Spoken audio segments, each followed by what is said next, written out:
All right, guys. Today is episode 18 of the podcast. It's going to be me and Teddy Johnson, one of my best friends that I hunt with a lot. We went on a public land hunting trip here in Nebraska. So we went up to Northern Nebraska to an area that I hunted for a long time when I rifle hunted. And it was where Teddy first started hunting as well. And there's a good amount of ground up there, so we decided to go check it out. So we're just talking about kind of our experience and how that all went. It was a lot of fun. So hope you guys enjoy it. But first, I just wanted to say thank you to our sponsor, AnyWind.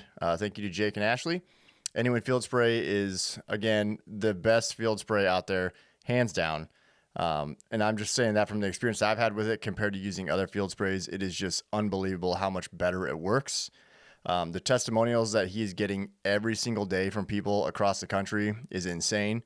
It truly kills everything, whether it's a bacteria base, like an odor, a body odor, or if it is a synthetic odor, like, brand new rubber hunting boots.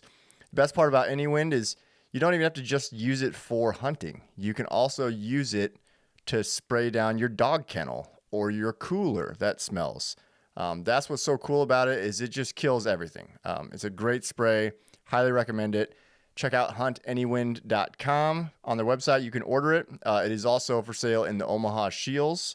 You can also follow their Instagram, huntannywind on Instagram official. So thanks for listening and watching, guys, and I hope you guys enjoy this episode. Nice echo in here because it's such a big room. Yeah, we got some space in here. All right, well, today we're podcasting in Northwest Nebraska. We're on our public land warrior trip. Live from deer camp. Deer camp. Right, we were just talking about that today. Yeah. What is today? Day 3? Day 3 of our 4-day trip. And not going how we planned. Yeah. I mean, it's kind of how I planned.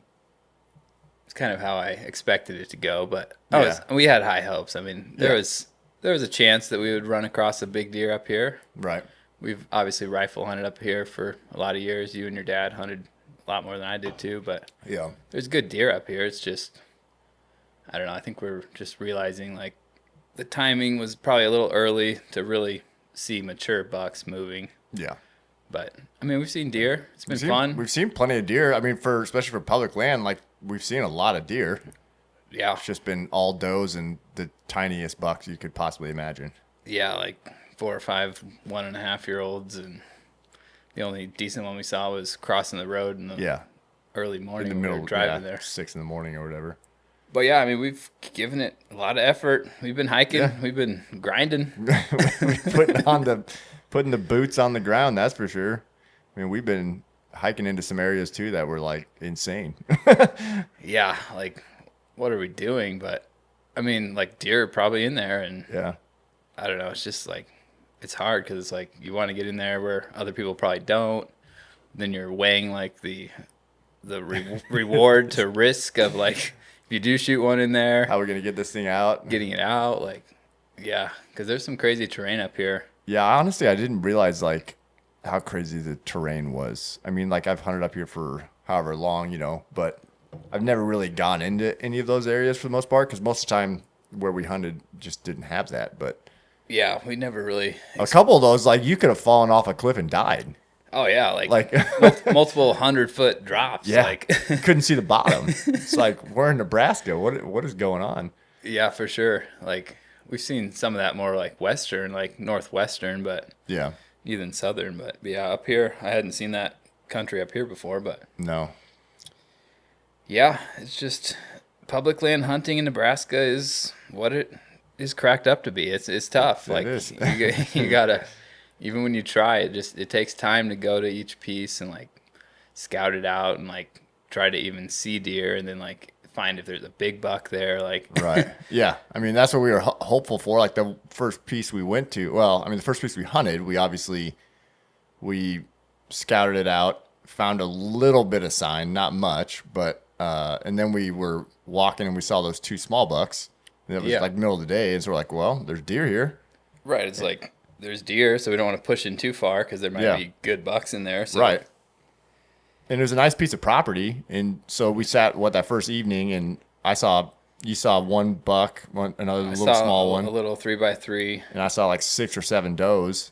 So right, so it was like good start. Yeah, we felt pretty good about it, and then all of a sudden, and we still kept seeing kind of the same deer, but we just never could find anything. We tried to go in deeper and find more sign, and we just never could find anything that would show that there's a mature buck there. Yeah, I mean, I walked, what was it? I guess this morning, like we sat there, 3 or 4 times. Yeah, 4 times for the trip, right? Just because like we were seeing deer there. Yeah. And we went during the day and like we're scouting other spots like all day and just didn't come across anything promising. So we'd go back and like I walked after we sat this morning all over the place and it looked great. But yeah, just no fresh rubs, no fresh scrapes, no real sign of That's the one weird thing I'd say about this entire trip is all the places that we've gone, I haven't seen like any rubs or scrapes anywhere. Right, yeah, it's just weird. I mean, the terrain is obviously different in some of these areas, but like you would think you'd find some rubs or scrapes, but like every piece that we've gone to, there's just like none. Yeah, I don't know if that just means like there's no big bucks around or if we just like haven't found them or what. I mean, we've walked a lot. I know. As much as we've covered on the ground, you would think we'd ran into some at some point. Right. I mean, walking all those tree lines and edges, like usually there's something like where there's a scrape or a rub or something just to show you there's maybe a mature buck around. But yeah, and obviously we know there's good bucks in this area. Like we've had plenty of good luck up here with good bucks before during rifle and stuff, and so we know there's good deer around here, but they're just not around right now. Not presenting themselves to us right now. No, they're not helping us out. So yeah, I mean, I don't know. It's been fun, and we learned some stuff. And if we came back, we'd probably want to try to get up here in November sometime before rifle. Come up that first week in November or whatever, like end of the first week. Yeah, I mean the pressure hasn't been bad at all. Like we ran into our first truck today. We were going to sit a different spot this afternoon, and there was some guys from out of state there, but otherwise it's been free reign for us the whole 3 days. I was kind of surprised by that. Like I thought for sure we'd run into somebody at some point, but obviously today was the first one that we ran into. Yeah, it's kind of nice. I don't know. Maybe people are just smarter up here and they know that you're not going to see the big bucks until November. I mean, it's kind of funny. Like when you talked to that farmer last night at the bar when we were getting ready to leave or whatever, and he was like, yeah, all of his bucks they're all nocturnal. So he's like, he's not bothering with anything. I mean, he probably waits to rifle anyway, but you never know. Yeah. Yeah, it's still just figuring out how to hunt public land, really, and like what strategy is the best as far as like, I feel like it's like a lot of people will just drive around and like hit spots until they finally see a mature buck and like then start targeting it. And like that's cool if you got plenty of time, but like when you only got 4 days, it's like hard to waste sits like driving. And like I prefer to scout during the day and then like find sign and hopefully set up on it. But I mean, the more that doesn't work, the more I want to maybe try the whole driving around thing and burning a few sits to go out in the evening and glass and. Yeah, I suppose it would depend too, I guess, because like you could drive around. I mean, you could drive around up here all day and you still might not see one. Right, that's just it. It's like you may just end up wasting all that time. I mean, really, I feel like unless you have somewhere that has food, where you like know you can go hit these spots that are, in the evening where there might be, a buck out eating. Like, right. Yeah, even if it's like, the food's on private, but it's close to public. Yeah. So like then you're kind of trying to see what's in the area coming from it, at least. Yeah. And maybe that's the better route to go, but I don't know. We're still gonna keep after it. We got public land down by where we hunt in Southwest Nebraska. That's pretty good. I mean, honestly, it's probably gonna be better than a lot of the other stuff in the area. I mean, that's just it. I mean, we have private ground we can hunt too, but it's like it's tough on private too. Like. It's not just public, but I mean, if you've got great river bottom land, private, that's one thing. But yeah, for the most part, you still got to find the big bucks, and you got to figure out what they're doing. But otherwise, you're just getting lucky during the rut, hoping they walk by, which is fine too. But yeah, I mean, I feel like that's pretty much what I'm banking on now at this point.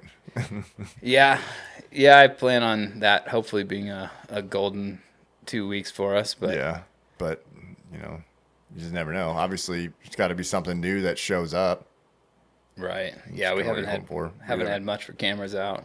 No, we only got a couple, but even then, usually in the past, we usually have had pictures of decent, good bucks, and this year's been pretty slim pickings. Yeah, slim pickings. We had the one that's getting closer to daylighting, but yeah, otherwise it's going to be kind of a surprise for us, and we'll just see what we can get into. I mean, there's a couple spots that we can hunt that have at least cut corn on it that maybe will be good even later in November, December if there's not too much rifle pressure around. But yeah, I'm kind of hoping that spot down to the east on our permission piece, since it has that corn this year when it's cut, I'm hoping maybe this late season it'll be good this year. Yeah, I mean, hopefully we'll be tagged out by then, but yeah, right. Realistically, maybe even if we have one buck by then, that would be a realistic goal. That would be so yeah, we'll probably still be hunting in December, but which is fun.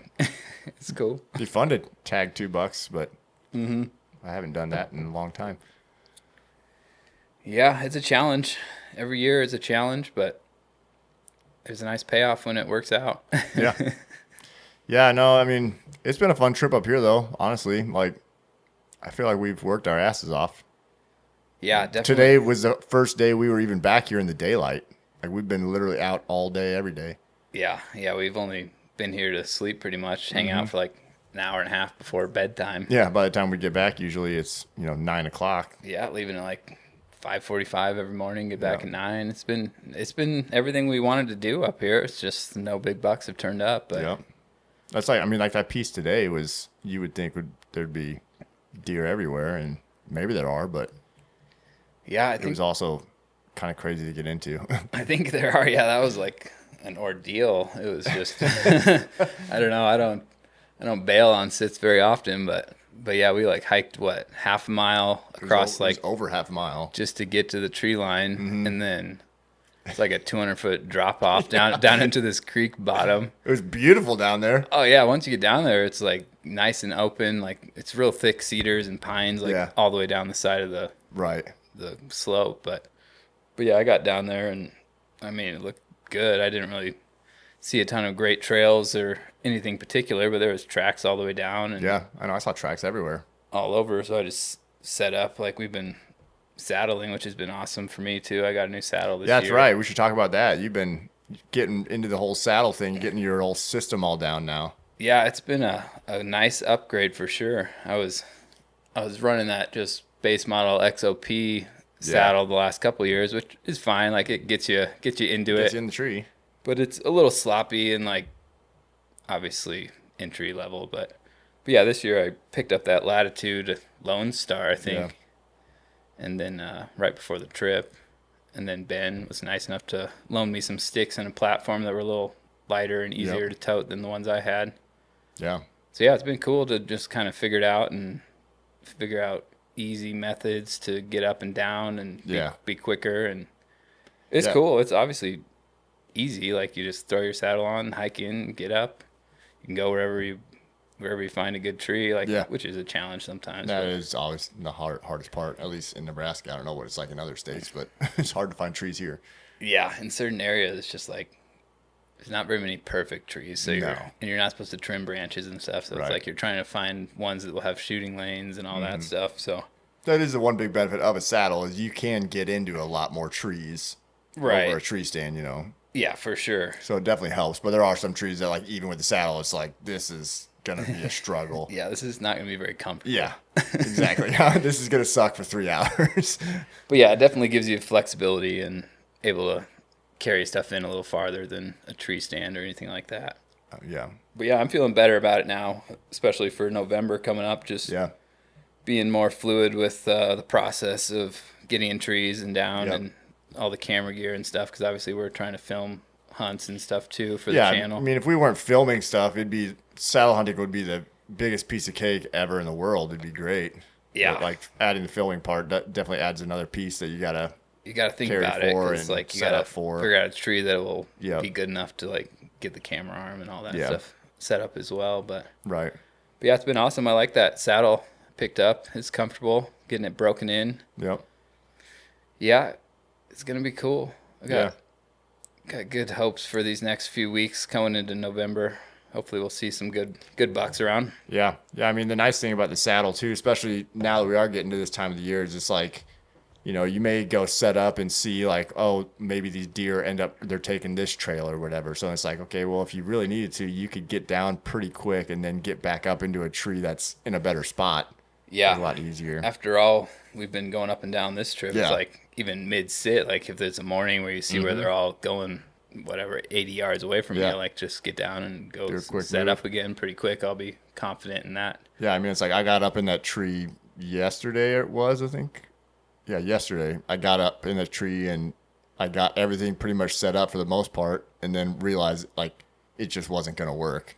So then I tore it all down and moved over to a different tree. And it sucked, but it also didn't take that long and it was relatively easy to do. So yeah, I think I did that the first evening we were here. It was just like I wanted to be in this one tree, but then I got up there. There's absolutely no shooting lanes. And it's like, well, I got 4 sticks up, and I'm like, well, can't use this tree. So I tore it all down, moved over a tree, and made that one work if there would have been a decent buck. I think I just saw that forker that night. Yeah.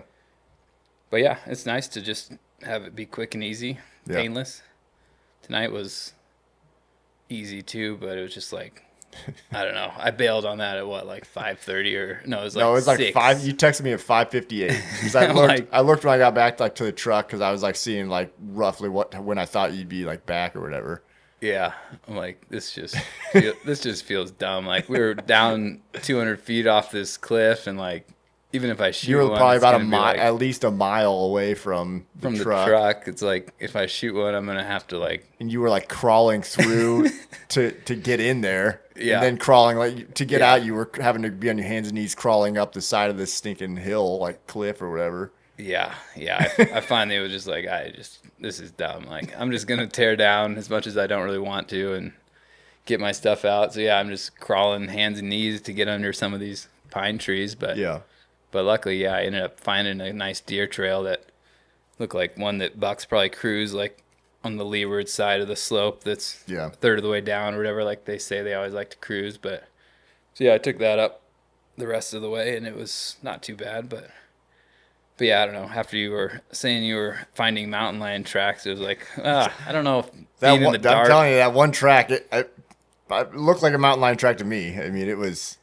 Yeah, I mean, the odds of it like messing with you or something. Yeah, it's not. It wasn't my biggest issue. It was just more like being in the dark, trying to get out of this. That was going to be the thing for me. Like when I was thinking about where you were, because where I ended up, I was fine. But where you ended up, like, imagine getting out of there in the dark and trying to find your way. Like right. Like, luckily I had like my tracker on Onyx, so I could have taken the way I came down. Yeah. And, like, struggled, but made it up probably. But yeah, in the dark, it's just never as fun as in the daylight. No, it's like this morning when I went into the spot that I went to. It was like I had my phone and stuff, but I didn't use it because I was on the trail. There's this one trail that goes through there, but there's like one point where it like kind of splits, and I could never remember which way I was supposed to go, and like I just like found myself in the trees. Like I was like I remember having to duck under some branches here, so I was ducking under some branches.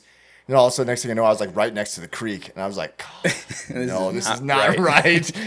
I know, that's the worst. I'm sure all the hunters that are listening can understand. It's like in the dark, you just can get turned around pretty easy unless honestly, you like go to that spot all the time. But that's the thing about saddling. It's like you're usually in a different spot a lot of times. Well, and when you're on like public land or just like a new piece, like you don't know it. Like, if you're on a piece that you permission piece or, your own property, usually you kind of can figure it out pretty easily, but like when it's in a whole new area, it's just something different. Yeah, once you just like look up with your little headlamp and you're just like, oh, this does not look right. That's like the worst feeling. It's like, well, it's like we were talking about yesterday. We were like, and this is a genuine question for anybody. Does anybody actually enjoy going into the dark? Like, does it bring you joy to go in the dark? Because it definitely doesn't bring me joy to go. I'm not saying I'm like terrified of the dark, but like, it's just, I don't know what it is, but going in the dark is just not fun. It's not the funnest part of the experience, that's for sure. It's like, it's not terrible usually, but it's just like.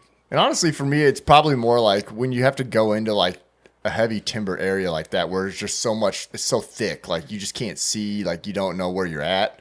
Where it's like where we usually hunt, it's pretty much just like we're walking through an ag field or something like that, where it's like walking in the dark is no big deal. Yeah, but, if you're just like walking a field edge to like a certain spot that's real easy, then it's like no big deal. But yeah, you can get the darkness is just disorienting. It is, yeah, because you can get turned around so easily. I can see why people get lost on mountains. Yeah, in the dark. Like if you don't get off before like it's dark, like you don't have maps or something like that, you're screwed. for sure. Yeah, it can get wild out there. Yeah, but no, yeah, it's been a good trip. It's been fun. We're shooting this in the Verbo that we got. It's actually not bad. Yeah, it's worked out just fine. The one hotel in town was all booked up, so we scoured around and found this place. It's actually a really nice little pad. Yeah, it is. Pretty nice. But yeah, it's always fun to get out and hang out with fellow mates that enjoy hunting and or at least searching for deer. Yeah, we've been going hard. I mean, we're pretty much on the same page every time we were kind of making decisions on what we thought we needed to do, and yeah, I don't think it would have mattered if we'd made a different decision on where we'd have gone anyway. I mean, we hit a lot of pieces to scout, and yeah, I mean, I think we hit everything we wanted to pretty much. Yeah. It was just some of them turned out to be like either too tough to access or just didn't see any real sign that would make us want to hunt there. But yeah, we'll have to see if we hit anywhere tomorrow morning or not. But yeah, it's been a fun trip. We saw plenty of deer, which I mean, if we had been skunked the whole time, that would have really stunk. Yeah, I mean, that was one of the things going into the trip I was thinking about. Just like if we don't see like any deer, that's gonna suck. Yeah. So the fact that we saw as many deer as we did was actually good. Yeah, we had hope for a while. Yeah, it was fun seeing them. Like, I mean, I saw deer every sit until tonight, I think. Yeah, that's a pretty good stat there. Yeah, for public land. I got skunked a couple times. I did see that porcupine one night. That's right. I'd never seen one of those out in the wild, so that was cool. I was like, is that a raccoon or what the heck is that? Badger? And then That's so funny. I've never seen one besides when I've been driving at night up here. Right. It's like I'd never seen one in the daylight. Yeah, they're kind of cool little critters. Yeah, because you said it was like they're kind of weird looking. Like they're not like your typical porcupine. I don't know what kind of porcupine it is. We'd have to look that up. I don't know. I know there's different, obviously. Yeah, we need to look it up. Maybe it is normal. I just have never seen them before. So no, I mean I've seen like other porcupines that like look way different than that, but yeah, you can like really tell. I just know that's the one that is like the one that we have in Nebraska, and I think it is some sort of different breed of them. The woodland, whatever. Yeah, I'm just making stuff up. Yeah, the woodland North American yeah porcupine. Yeah, some squatting porcupine, small pod. I don't know. It is weird though that you saw because you were like in the timber. Like I guess I have no idea where porcupines live, but I wouldn't have ever like thought of that. Yeah, he just shuffled out like a raccoon or possum or anything else would, and then he went down to the creek, and I assuming he got a drink, and then I saw him go up the other side, so he was headed somewhere. That's so funny. Do something, meet his mates for something. I guess he's going to hang out. Yeah. Yeah, good times. Yeah. I don't know. I'm trying to think. Yeah, there hasn't been too much other action around here. It's just we wanted to hit public land and try to kill a giant, and we still want to. Yeah. Keep trying. Just gonna keep on trying. Yeah, there's some cool public spots out by where we have our permission pieces down in southwest Nebraska, so I plan on keep hitting them. We'll be out there in November, so I think if we hit that during the rut, I think there's a chance that we get something decent out there. Yeah, it'd be sweet to kill a nice public land buck here in Nebraska. It's a feat if you can get a good buck. Yeah, I mean there's a handful of people that do it every year, but it's definitely definitely a lot harder than it looks. With a bow especially. It's like, I mean, with a rifle you can get lucky and we shot plenty of good deer with a rifle right on public land, but with bow for sure is definitely different. But it's like you also got to kind of classify like a good buck or like a giant. Like I think anything over 150 inches is considered a giant in Nebraska. Yeah, and anywhere really, but I'd say I'd agree with that for sure. I mean, a good buck to me is probably like starts at 120-ish, like 115. I don't know. It depends. It doesn't really in Nebraska. I think anything over 110 inches is probably considered pretty good on public. Right, for sure. Yeah, definitely public land makes a difference just because how hard it gets pounded each year with rifle, and to even get one to that age class is a pretty good feat. But But yeah, I don't know.